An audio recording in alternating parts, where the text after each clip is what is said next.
Shalom saudara-saudara yang dikasihi oleh Tuhan. Alkitab banyak memberikan sebutan-sebutan kepada kita orang-orang Kristen. Dan saudara, sebutan itu atau panggilan-panggilan itu saudara-saudara untuk menyatakan mandat apa yang Tuhan percayakan kepada kita untuk kita hidupi.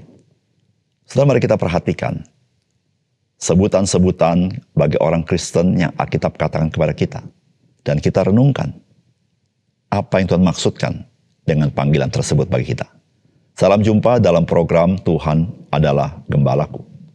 Saudara, orang-orang percaya disebut oleh Alkitab adalah imamat yang rajani, yaitu orang-orang yang dipercayakan oleh Tuhan untuk berfungsi sebagai imam untuk melayani Raja di atas segala raja, yaitu Tuhan kita, Yesus Kristus.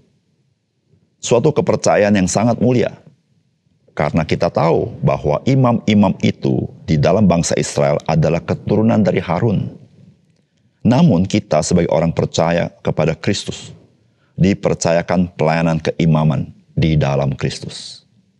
Saudara, pelayanan imam adalah membawa kurban persembahan kepada Tuhan, memberitakan firman Tuhan, dan menaikkan doa syafaat kepada Tuhan. Saudara, orang percaya yang hidup di dunia ini melayani Kristus di dalam dunia dan melayani dunia di hadapan Kristus. Saudara, itulah fungsi imamat yang rajani. Saudara, mari kita membaca Amos pasal yang ke-7. Inilah yang diperlihatkan Tuhan Allah kepadaku. Tampak ia membentuk kawanan belalang pada waktu rumput akhir mulai tumbuh, yaitu rumput akhir sesudah yang dipotong bagi raja. Ketika belalang mulai menghabisi rumput tumbuh-tumbuhan di tanah, berkatalah aku, Tuhan Allah, berikanlah kiranya pengampunan. Bagaimanakah Yakub dapat bertahan? Bukankah ia kecil? Maka menyesal Tuhan karena hal itu. Itu tidak akan terjadi, firman Tuhan. Inilah yang diperlihatkan Tuhan Allah kepadaku. Tampak Tuhan Allah memanggil api untuk melakukan hukuman. Api itu memakan habis samudera raya dan akan memakan habis tanah ladang. Lalu aku berkata, Tuhan Allah, hentikanlah kiranya. Bagaimanakah Yakub dapat bertahan? Bukankah ia kecil? Maka menyesallah Tuhan karena hal itu. Ini pun tidak akan terjadi, firman Tuhan Allah. Inilah yang diperlihatkannya kepadaku. Tampak Tuhan berdiri dekat sebuah tembok yang tegak lurus dan di tangannya ada tali sipat. Lalu berfirmanlah Tuhan kepadaku, apakah yang kau lihat, Amos? Jawabku, tali sipat, berfirmanlah Tuhan.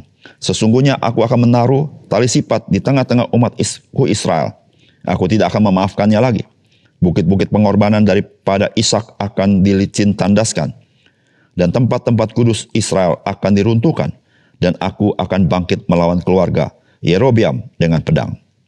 Lalu Amazia, imam di Betel, menyuruh orang menghadap Yerobeam, raja Israel, dengan pesan, Amos telah mengadakan persepakatan melawan tuanku di tengah-tengah kaum Israel. Negeri ini tidak dapat lagi menahan segala perkataannya. Sebab beginilah dikatakan Amos, Yerobeam akan mati terbunuh oleh pedang, dan Israel pasti pergi dari tanahnya sebagai orang buangan. Lalu berkatalah Amazia kepada Amos, Pelihat, pergilah. Enyalah ke tanah Yehuda, carilah makananmu di sana dan bernubuatlah di sana. Tetapi jangan lagi bernubuat di Betel, sebab inilah tempat kudus raja, inilah bait suci kerajaan. Jawab Amos kepada Amazia, aku ini bukan nabi, dan aku tidak termasuk golongan nabi, melainkan aku ini seorang peternak dan pemungut buah ara hutan.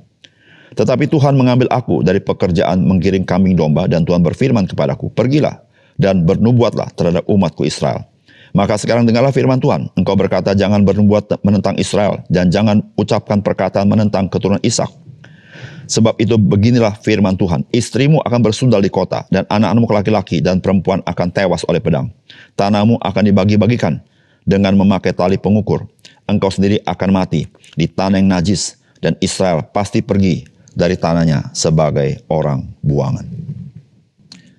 Saudara yang dikasihi oleh Tuhan, Tuhan Allah memanggil Amos untuk menyampaikan pesan Tuhan. Meskipun Amos bukanlah seorang nabi. Dan Tuhan memberikan penglihatan kepada Amos terkait dengan penghakiman apa yang Tuhan akan berikan kepada bangsa Israel. Terhadap dua penghakiman yang penglihatan pertama, maka Amos bersyafaat bagi bangsa Israel dan Tuhan tidak melaksanakannya. Namun penglihatan ketiga yang Tuhan laksanakan, yaitu dengan tali sipat, terkait dengan kehidupan orang Israel yang telah serong dari firman Allah. Saudara, apakah pesan firman Tuhan bagi kita?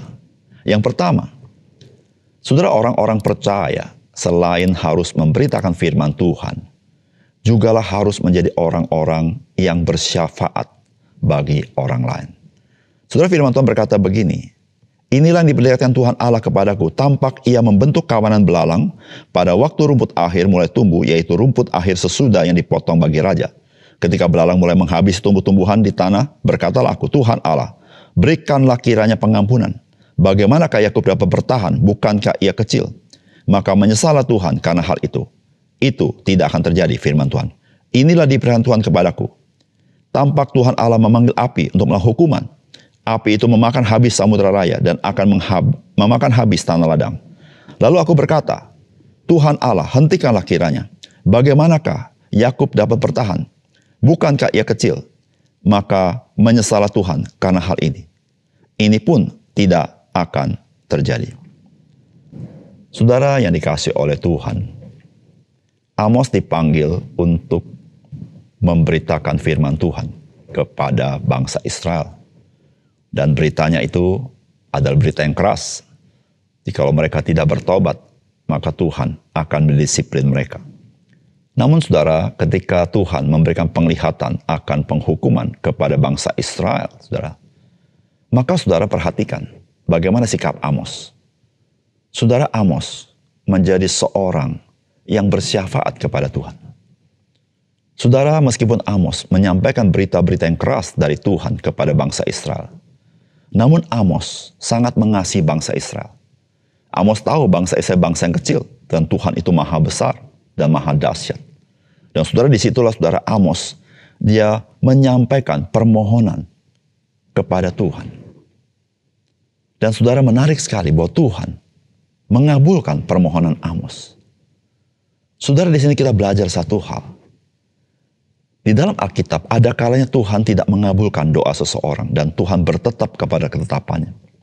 Tetapi ada kalanya Tuhan mengabulkan doa itu. Saudara, apa artinya?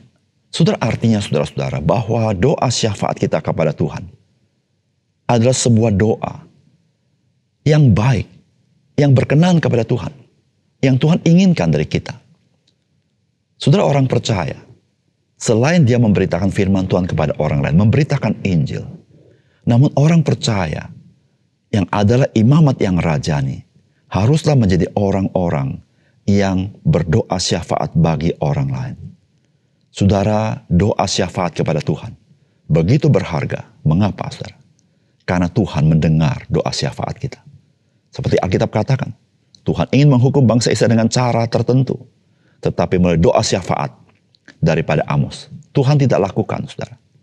Saudara, oleh karena itu, saudara yang kasih dalam Tuhan, jikalau Tuhan begitu menghargai pelayanan kita di dalam doa-doa syafaat kita, saudara, apakah kita menghargai apa yang Tuhan berikan kepada kita berfungsi sebagai imamat yang rajani, berdoa bagi orang lain, bersyafaat bagi orang lain?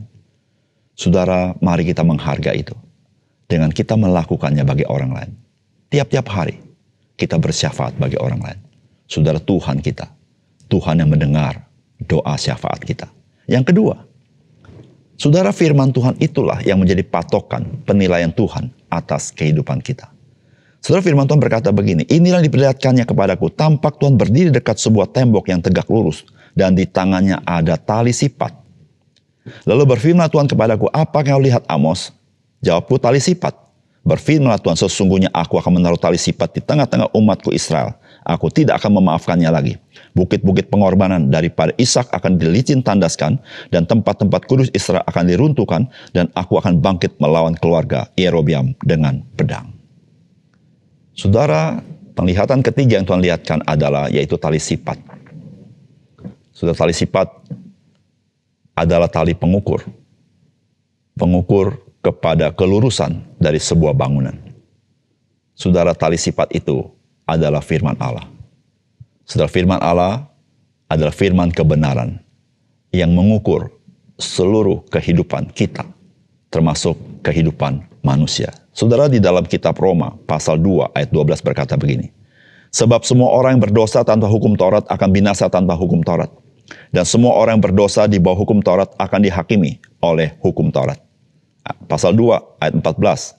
Apabila bangsa-bangsa lain yang tidak memiliki hukum Taurat oleh dorongan diri sendiri melakukan apa yang dituntut hukum Taurat, maka walaupun mereka tidak memiliki hukum Taurat, mereka menjadi hukum Taurat bagi diri mereka sendiri. Saudara yang dikasihi oleh Tuhan, penting sekali kita menyadari bagaimana cara Tuhan menilai kita. Saudara, Tuhan menilai kita dengan tali sifatnya, yaitu dengan firman Allah. Satu kali kita berhadapan dengan Tuhan, dan kita akan berhadapan dengan firman Allah yang akan menguji seluruh kehidupan kita. Oleh karena itu, saudara yang kasih dalam Tuhan, mari kita selalu merenungkan firman Tuhan. Firman Tuhan menjadi cermin dalam hidup kita. Karena ini Tuhan sudah nyatakan kepada kita. Dan saudara, ketika kita menghidupi firman Allah dengan setia, maka kita menjadi hamba yang setia, hamba yang baik, yang berkenan kepada Tuhan, saudara. Saudara, seberapa jauh engkau hidup di dalam firman Allah, maka sedemikianlah engkau memuliakan Tuhan. Saudara, sebagai orang percaya, kita tidak berada di bawah hukum Taurat, tapi kita di bawah kasih karunia. Tetapi sebagai orang percaya, kita berjalan di atas firman Allah yang menuntun jalan kita. Karena Alkitab berkata, firman-Mu adalah pelita bagi kakiku dan terang bagi jalanku. Saudara, kita tidak di bawah hukum Taurat dalam arti kita tidak di bawah kutuk hukum Taurat karena keberdosaan kita, karena kebinasan kita. Tetapi kita di bawah kasih karunia, yaitu kita orang diselamatkan, saudara. Kita dimampukan oleh Roh Kudus untuk hidup berjalan di dalam terang firman Tuhan. Saudara, oleh karena itu, saudara yang kasih dalam, betapa ruginya kita jikalau kita diberikan Roh Kudus oleh Tuhan kepada kita untuk kita hidup sesuai firman Tuhan. Namun kita sebagai orang percaya melalaikan, mengabaikannya. Dan saudara jangan lupa, Tuhan menguji kita bukan dengan nilai-nilai yang lain. Tuhan menguji kita sesuai dengan firman Allah. Oleh karena itu, saudara yang kasih dalam Tuhan, marilah kita mencintai firman Tuhan. Marilah kita hidup seturut dengan firman Tuhan. Karena melaluinya, saudara-saudara, kita boleh mengalami kebaikan-kebaikan Tuhan. Saudara, firman Allah berdoa syafaat, membawa korban syukur kepada Tuhan. Itulah fungsi imamat yang rajani di hadapan Yesus Kristus. Engkau dan saya sebagai orang percaya, engkau adalah imamat yang rajani. Saudara, biarlah kita menghargai panggilan yang Tuhan berikan kepada kita, sehingga kita boleh menerima segala kemuliaan daripada Tuhan. Mari kita berdoa. Bapa surga, terima kasih untuk kebenaran firman-Mu. Biar sekali lagi firman-Mu menyapa kami, sehingga kami tahu apa yang Tuhan percayakan kepada kami. Kami tahu apa yang Tuhan nilai dalam hidup kami. Tuhan berikan kami menjadi orang yang berbahagia ketika kami tahu kami hidup di dalamnya dan kami mengalami segala kemurahan, kebaikan, dan kemuliaan Tuhan dalam hidup kami. Tuhan tolong kami di dalam segala keterbatasan kami. Ketika kami memahami, kami punya hati yang taat, hati yang bersyukur untuk penyataan Tuhan kepada kami. Terima kasih Tuhan. Dalam nama Tuhan Yesus kami berdoa. Amin.